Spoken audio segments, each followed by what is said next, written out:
Hi, and welcome to Ball Masters Football. Today we'll be going through the reactions to week 2 of the Premier League. And yes, let's get through it because there's some very interesting things that have happened in the Premier League, and let's just dive in. First game, Aston Villa, Everton. What was your take on that, Alfie? Both teams need to win that game. That's the bottom line. Of course, I lost in the opening game of the season. Both teams wanted to get our way with a win. Obviously, Aston Villa beat Everton 2-1. But I think Everton didn't deserve a loss. I think Everton deserved at least the draw from that game. But I think it was an interesting game. But I think Everton deserved a point at least from that game. What's your take? I think it was much better with from Aston Villa this week. I think strike force going forward they were much better. Danny Ings, I think having Danny Ings in that squad now, he was on fire. Every time he picked up the ball, he was driving either Holgate, Mina, it doesn't matter. He was just driving them. Watkins was excellent. McGinn in the middle, rock solid. I think Everton. I think you got to feel for him for a little bit, not having a striker up front. So I think that's the missing part of their puzzle right now, because they're playing loads of balls into the box, but there's no one that is that aerial threat. So Aston Villa were just not really troubled. Yeah, we did talk about that, about them not having a striker and that being a pinnacle factor in how the result will be decided. I thought Everton, considering that they didn't get the result on their first game, I thought that they'd done really well for 20 minutes of the game.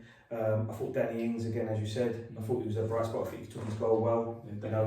Fantastic finish on his left foot. I thought Everton had some decent chances in the game. I just felt that Aston Villa was just more clinical in front of goal. I thought, who I was very impressed with, again, I didn't really see much of him as, I think he was like a false nine, was Gordon. I know he's been linked with Chelsea, Anthony Gordon, yeah, I know he's linked with Chelsea, but I felt that with him being a threat, he was very quick. I thought he was giving their defence a lot of trouble. I think he's Everton's main man now, if you look at it in that way, because again, they haven't got a leader, and he would want to be that leader to get them forward. And he seems the one to pick up the ball. Yeah, he's that one to create something. Yeah, he's that one to take the ball. The one that I was, it was Ollie Watkins to me in that whole game. I thought it was a threat. I thought the way he was running down in the channels, always on the spin, always on the move, and it just stretched. Just stretched the defence, and I think it just where he stretched the defence, I think it allowed Bruyne, Coutinho, and their creative players to have that little bit of time in the little pockets of space. But I thought overall, I did say Aston Villa will win, and I got that right, luckily 2-1. The next result is our boys, the Arsenal, 4-2 win. I know you was at the game, Alf. Come on now. What was it?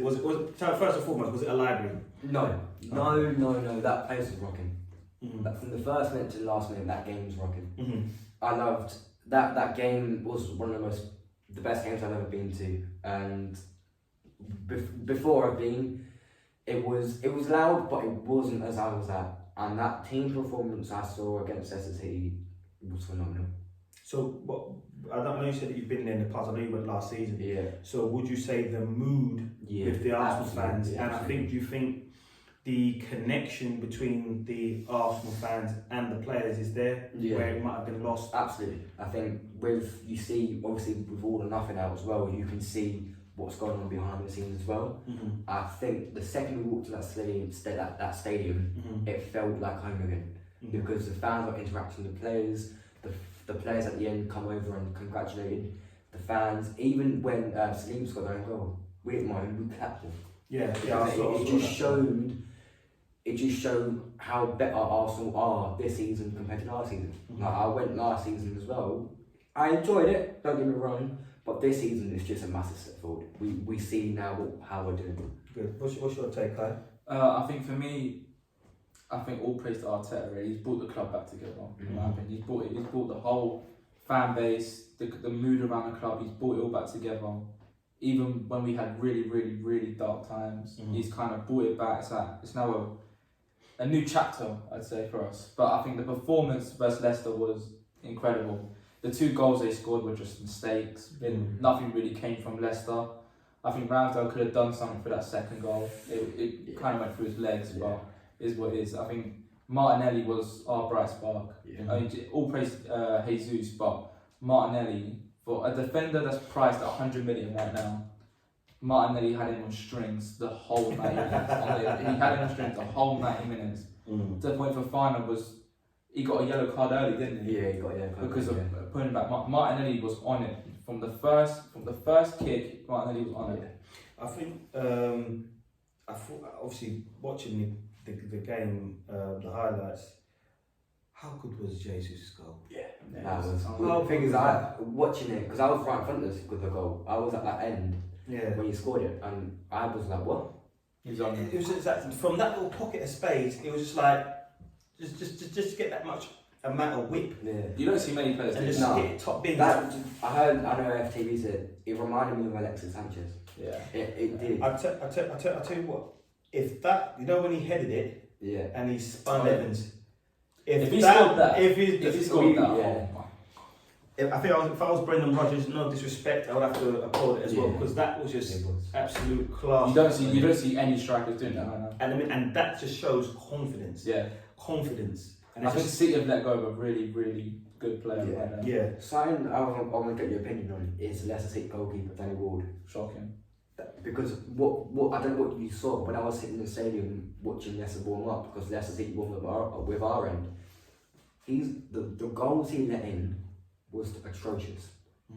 It was, he dived, missed it, and it showed in the game that he made a few good saves, don't get me wrong, but Leicester City needed a goalkeeper. So what do you reckon? Do you reckon he needs to come to Paul Masters' I think he does. Goalkeeper I think he does. Before we move on to the next thing, I want to give someone a specific man a lot of praise. That's Graham Jack. That's what I was about to mention as well. We've been going on about Tillemans for I don't even know how long yet right now, but Xhaka playing as that box-to-box midfield. Wenger was right. When Wenger said he's a box-to-box midfielder, and we was all like, what? He is, seeing that now, him getting in behind the line, you know, pulling it back, I can see it, because that game right there, he was excellent. I think as well, not only obviously he scored a great goal, obviously again, that's two games, 2 wins, 6 points. That is the way to start. I know it's only 2 games, I'm not getting carried away, but it is building blocks, brick by brick. Again, it's a process. So again, I'm not getting carried away. I thought the waves of our attack was very good. So, you know, Martinelli. I thought Saka was quite quiet. He was quiet. I didn't like that. No. I don't really like it. What that means is the quality of the squad. We don't have to rely on him. Because before, if maybe last season, if Saka doesn't play you're in trouble, or you're maybe waiting on Martinelli. And I think it just seems to me that everybody's chipping in. Yeah, you're getting chipping in from midfield now. You're getting goals up front. So I think, and obviously it's only a matter of time before Gabriel picks up 3 or 4 goals from heads, from corners. So I mean, how many scored you? How many? Sorry, 5 last season. So there is goals coming from all over the pitch, which is good. Talking about Leicester now, moving swiftly into Leicester, is that the uncertainty. So Fofana is supposedly agreed to move to Chelsea, or terms. Maddison could be next. Tillemans could be. So there's a lot of uncertainty around the club, and I don't know. Again, for a club that, you know, 2 seasons ago they won the FA Cup. Yeah, challenging for Europe as well. And it just means it's just like a decline. Again, I know the sad passing of their owner, and obviously I don't know whether it's controlled by his children or if it's some consultants that are running it now. But there needs to be some form of, you know, again, they've got good players, but I just think it's just a matter of them just, you know, maybe getting rid of those and maybe using the money to be able to restart. Yeah. Again, I thought Maddison was a great, a spark for them. He was there. Yeah. I thought he was really poor. I thought he was really. We weren't giving him that much time, but again, he took his goal well. Yeah. And I felt that if we did give him as more than what we did give him, I think he could have caused us. I mean, there was a time where he could have played it through to Vardy and just fluffed up the whole pass. Like, what? Yeah, I think Tielemans again. That's been a thing that I don't know whether that will ever get sorted out. But to move on now. I would like him. I think he needs to go to a club where he's got good players around him. I think once he's got good players around him, I think he will kick off, and I think we'll be kicking ourselves if we don't get him personally. But it is what it is. I'm happy with Xhaka right now anyway. Yeah. For now, and full well. Right now, I'm happy with Xhaka. Right now, and then, but I can guarantee by the time the transfer window closes, right, he's going to do some madness. 15 days to do done though. Yeah, but I think moving from a great scoreline, we're moving to a little bit of a boring one. Brighton Newcastle. I said it. No. I said it. Did you? Yeah, I said it. You did. I just had a sense. It was just a boring game. I watched it. It was just I think the only positive for me out of that game was the Newcastle goalkeeper. He made some really good saves in that game. Pope. Yeah, Nick Pope. He does some really good saves. I thought Lallana was quite on it.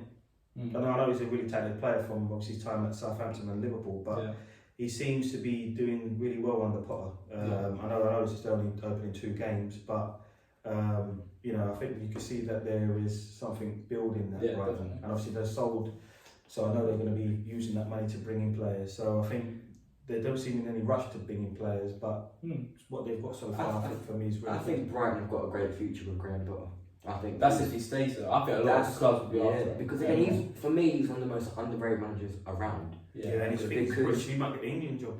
Who knows? I mean, I don't know. That's another conflict. That could be another show, in fact. Anyway, while we're doing it, we can think again. Yeah. But there's not much to say about this game apart from there's chances created, but again, if you don't take the chances, you're not going to win football games, and that's the bottom line of it. True that. Moving on to Newcastle. Man City, Bournemouth. Sorry. What's your take? And that was It was just a pure domination again.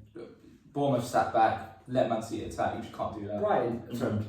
Bournemouth knew it was a tough game. I think Bournemouth either had to sit back, see out the game, or try to go win it. And what they did was sit back, but it didn't work. I think, and that's the thing is, if you sit back, they will just find an open between. They just open up teams. That's what they do. And if you go at them, depending on how resilient they are or how well they're able to cope, you could find yourself on a receiving end where you may get that luck, where you may go for it. For me, I thought they were in cruise control the whole game. Personally, I thought they were in cruise control. How good was Kevin De Bruyne? Again, that goal he scored. Oh my God! When I saw it, and the way he bent the ball, the outside pure placement, just went right to the corner. I was like, I was clapping. I was clapping because that was just class. De Bruyne on his own, he could do it. If it was a 5-a-side team, out of the best players in the world, he will be one of the best players to stand up. And he fits in any team in the world, I mean, because De Bruyne is sensational. You know, it's quite disappointing. Haaland, he got 8 touches that game. Let's ease up off it. Ease up off the man. He got 8 touches. 2 of them were assists for Gundogan and a kick-off. To be fair, he should have got a goal because Foden should have squared that. Yeah, you know that. Let's look. But you know, as a football, if he squared that, that's what. That's. So you can't say. He should have. I don't care. Look, let me tell you something here and now. We're coaches, right? If you saw a kid doing he's through on goal and all he's got to do is square it. I know at the holiday camp, right? Yeah. I know. I've heard you even say, "Oh, why don't you square it?" Don't give me that. Foden should have squared that ball. Yeah. End of discussion. Squared it. Haaland would have scored, and that would have been that. Right?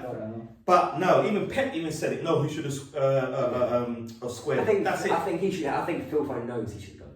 He knows. They just wanted a bit greedy. I agree. It happens. Again, would I have done the same thing? Probably not. Let's move on. I would have done it. I would have squared it. I would have squared it. Yeah, but Foden wants to get himself on the tally because everything's revolved around Haaland. But Southampton, Leeds, that was an interesting game, 2-2. Definitely. Leeds shocked me that way. Leeds shocked me because they went 2-0 up, didn't they? They went 2-0 up, and to go back to 2-2. Rodriguez. You know what I'm going to say? I think you have to give Southampton a lot of praise. I think we're talking about Leeds attack quality. I think defensively it's a little bit shaky, but Southampton going forward, Carl Walker-Peters, I'm saying that he's going to get signed up by someone. Carl Walker-Peters will go to a Big 16. He left Tottenham. He will go. I'm saying that Carl Walker-Peters will go to a Big 16. Yeah, he's developed. He's getting game time. That's the thing. He's playing very well. He's getting game time. So rain, sleet, hell, snow. He's getting game time. He's the man. So if he was to, would he get into a Liverpool? Would he get into a Tottenham? I think he could challenge Trent. Obviously, defensively, Trent is Yeah, quite defensive. forced. This. I would say yes. Again, opening 2 games, But I think for me, what I've got down for the Southampton Leeds game was I've got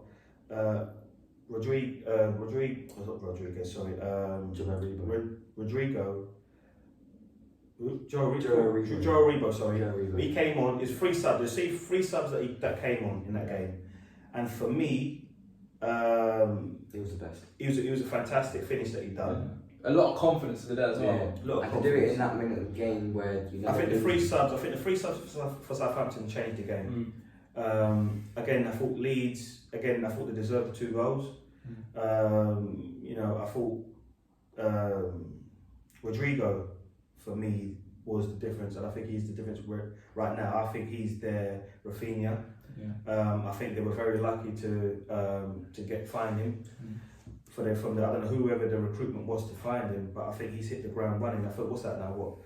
I think he scored. Did he not score 2 or scored 1 in the first game? So that's 3 goals. He's got 3 goals this season. So that's a very good start. Last season he was there, but he had injuries. Yeah, I think that's what set him back a bit.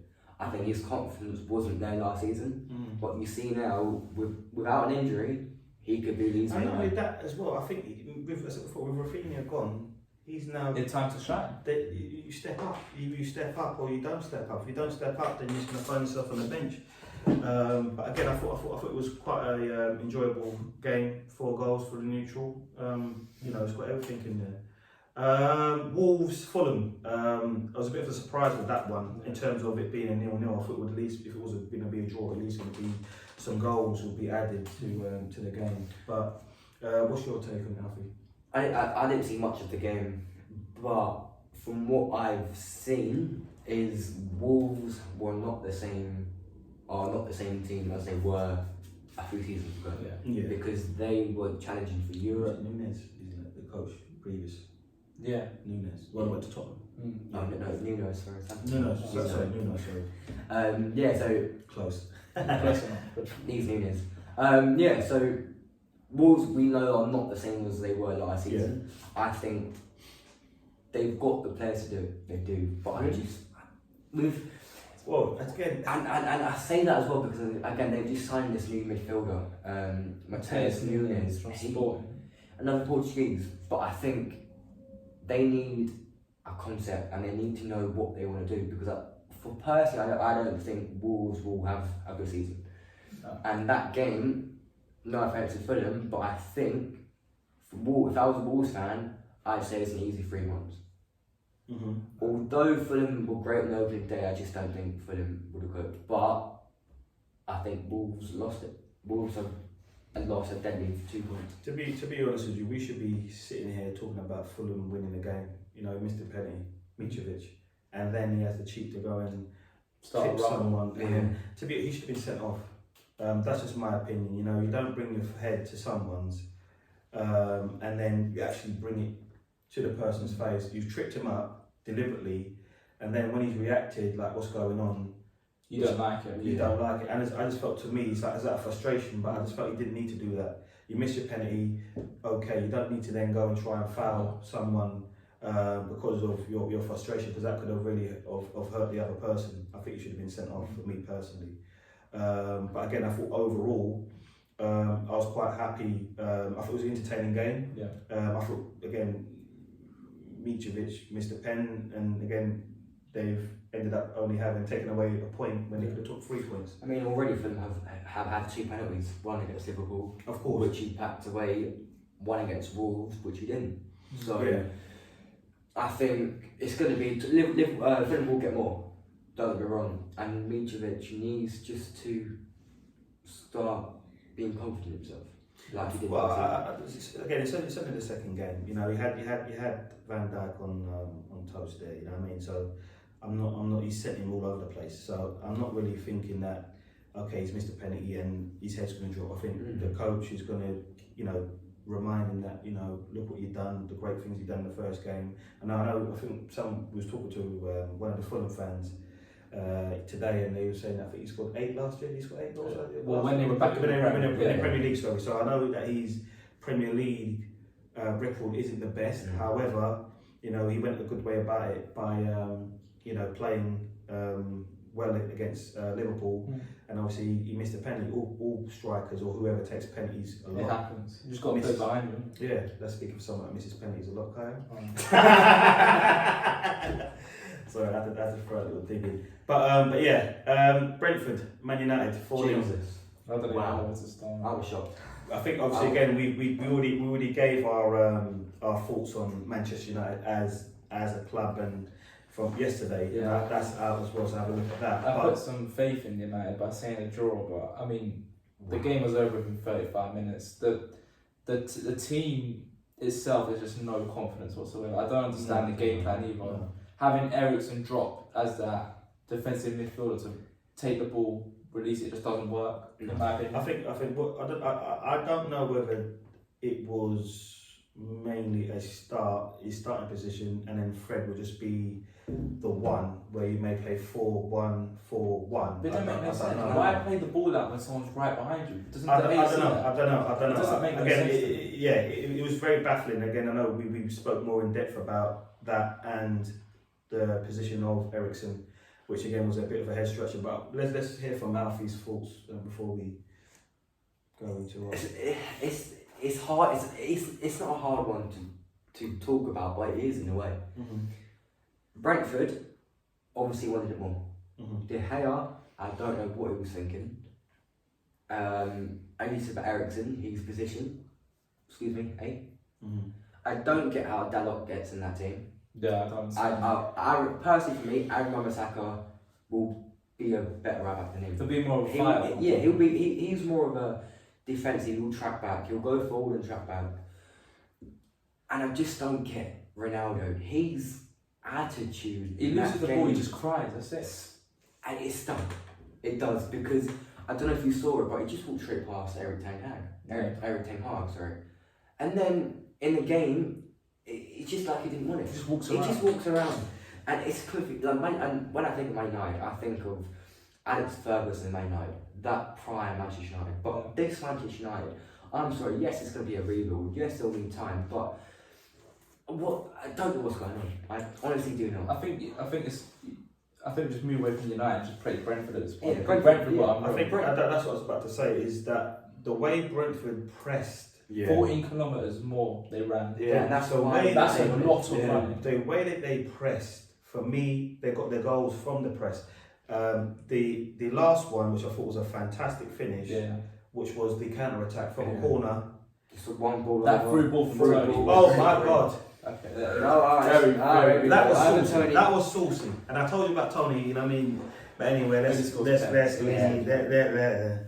But I really liked the way Brentford played, their attitude. Very good. Even from 4-0 up, they were still pressing. Yeah, And to be fair, they wanted more. To be fair, they've got goals in them. Again, I know they. What was the score? Can someone remind me the score of the Leicester game? Did they play Leicester? 2-2. Yeah, it was 2-2. Yeah. 2-2. So they can score goals. Yeah, definitely.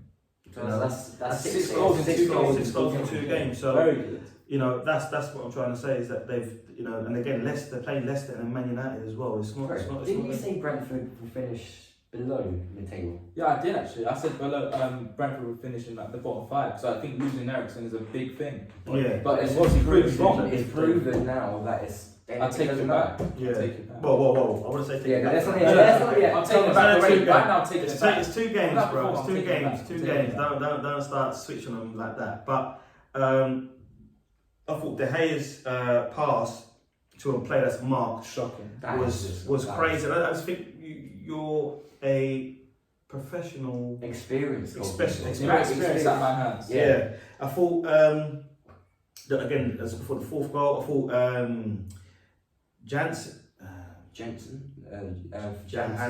Johansson was a rock at the back. Yeah. Is it Ben Mee? Yeah, he was solid. Very good at the back.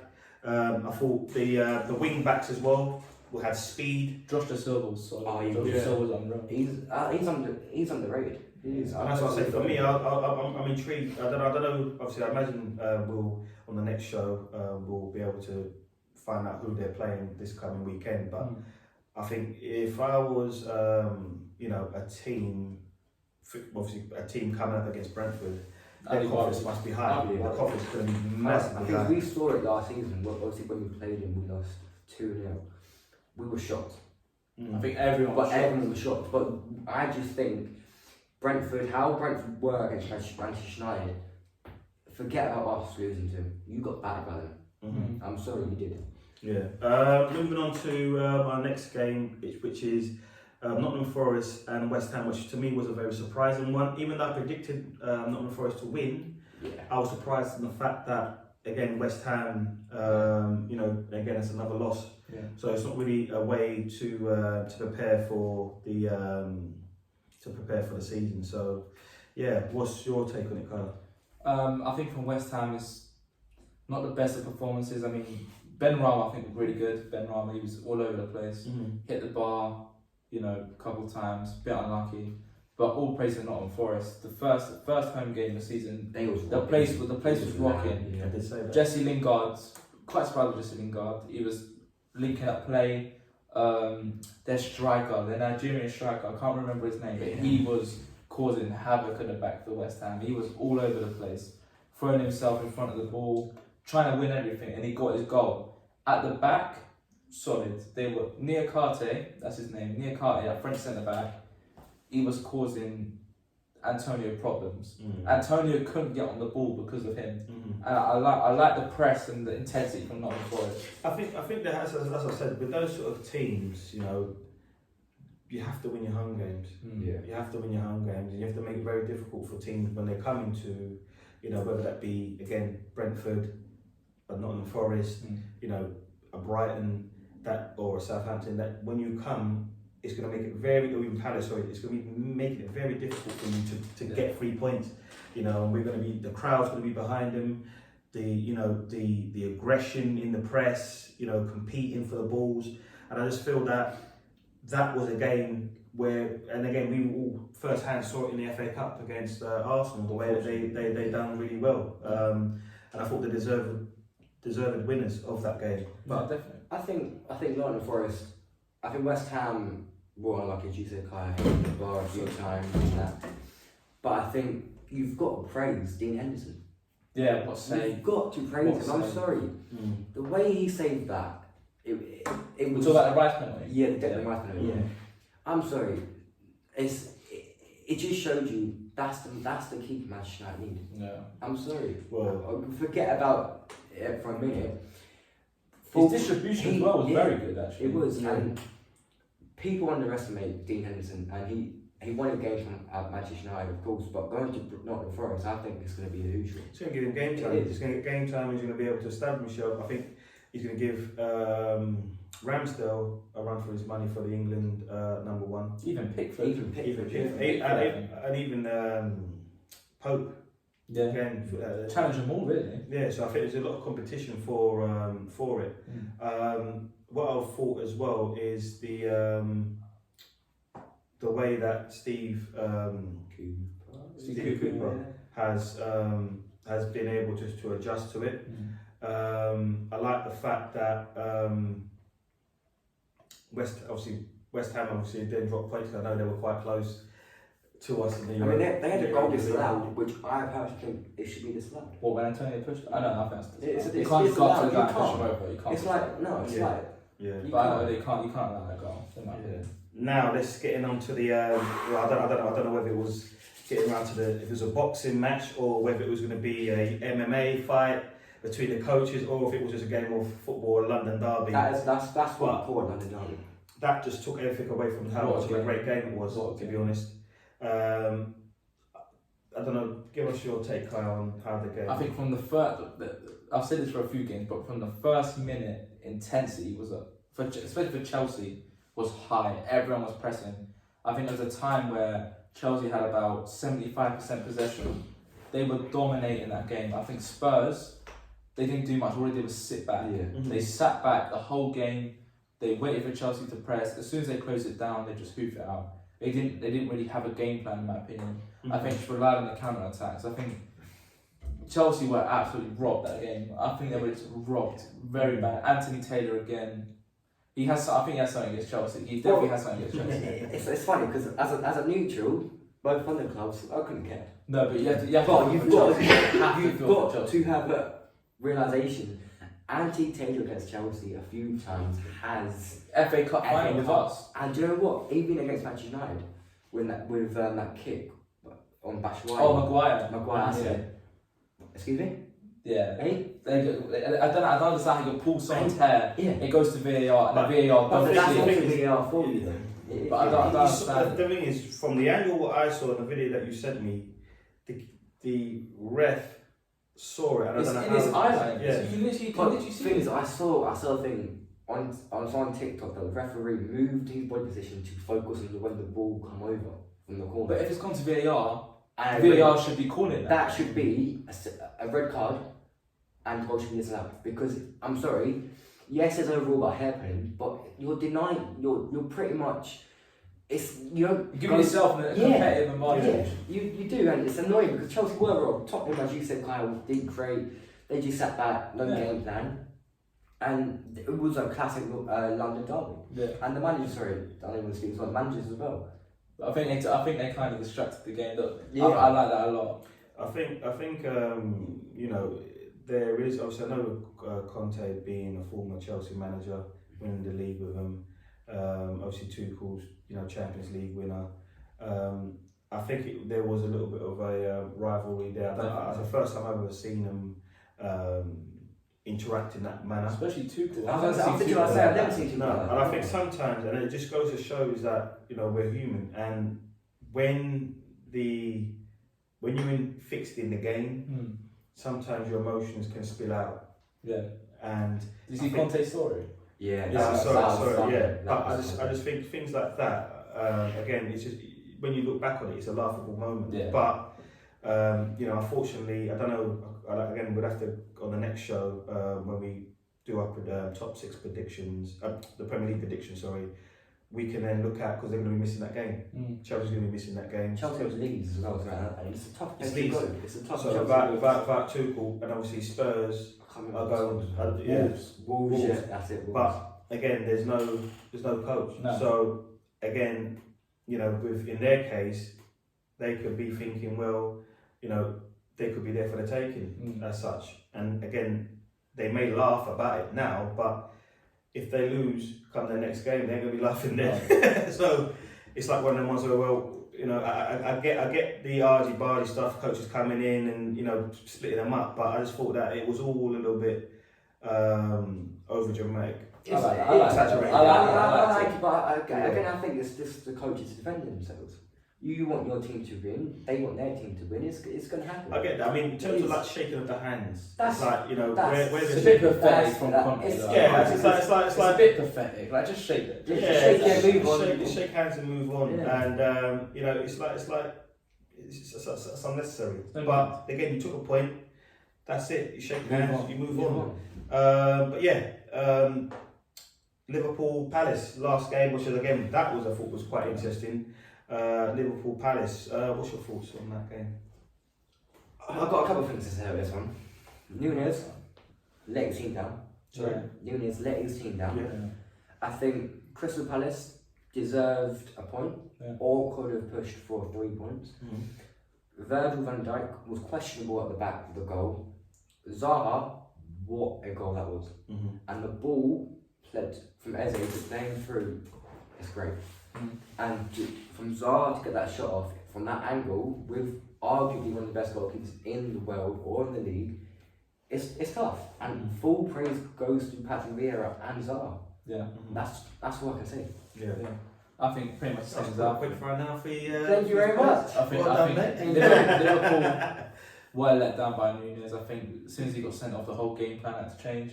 They brought on Milner, so I think the whole thing had to Milner change. started, didn't he? Milner started. He moved. Oh, they did? I thought it was- No, he started. Did it? He Oh, played sorry. with They made a few substitutions though. Not on track. Timikas. My bad. Yeah, that's it. Timikas. They brought off Robertson. The creep. They brought on Timikas.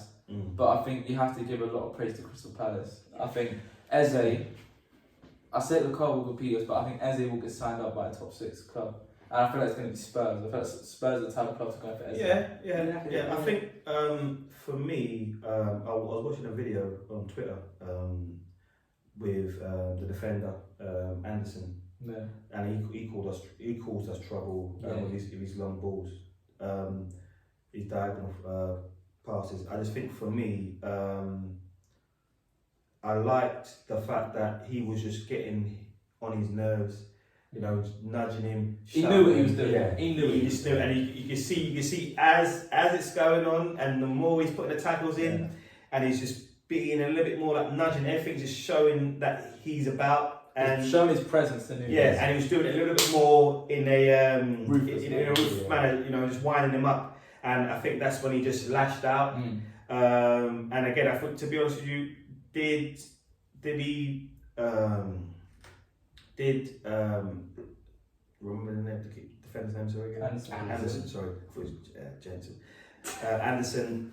I thought the defender for me, he went down a bit soft, to be honest, with the headbutt, and you can see that all of a sudden now he's there. But you got can't hit, and he goes, oh! He's gonna do that. He's gonna do that. But listen, I get all of that. The thing what I'm trying to say is that he knew what he was doing. He was playing like a fiddle, And it worked. and he just he did it, and he got that. He got that. I just felt that he just went in for the bait, and he reacted in the way that he did, and as a result, he's just gone down as like he got hit by a ton of bricks. But I just want to interrupt. I want to give you your opinion. Diaz. Sensational. That goal. Phenomenal. That goal. He caused a lot of problems. with Diaz, my opinion on Diaz is, I felt that he's one of those players that have hit the ground running and settled. Yeah. I think that January transfer window, and he come. It's a bit like when Bruno Fernandes for Man United, when he came in January, and he was able to hit the ground running. Yeah. And I think sometimes it does, and sometimes it doesn't. I think it's a bit like us when we brought Arshavin in the January transfer window. It works.